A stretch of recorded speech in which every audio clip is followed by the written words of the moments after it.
पूरे देश में भारतीय जनता पार्टी का जो काम करने का तरीका है, ऐसा लगता है कि अब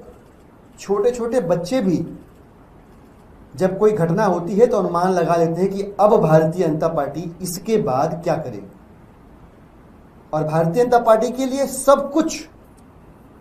चाहे किसी पार्टी को बदनाम करना हो, किसी नेता को बदनाम करना हो, सब कुछ हेडलाइन मैनेजमेंट का हिस्सा होता है। आज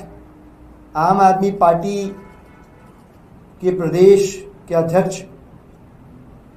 सौरभ भारद्वाज जी पर रेड क्यों की गई? भाजपा, भारतीय जनता पार्टी के शीर्ष पर बैठे हुए लोग सबने देखा, कल की तारीख में पूरे देश में एक ही चर्चा थी, मोदी जी की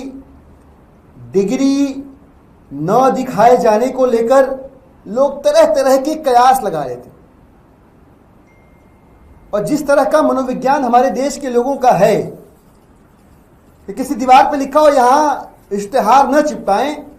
तो इश्तेहार नहीं चिपकाना, इससे पहले चिंता करते हैं कि यहां क्यों लिखा हुआ है कि इश्तेहार नहीं चिपकाना है। यह मनोविज्ञान है। तो जब यह हुआ कि डिग्री के ऊपर अब बातचीत नहीं होगी,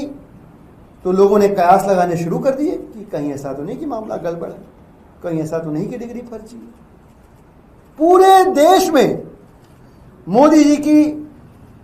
डिग्री को लेकर, उसके फर्जी होने को लेकर तरह तरह की चर्चाएं आप देखिए, main stream media, social media, चाय की दुकान, नुक्कड़, चौराहे, चौबारों पर यही बात हो रही थी।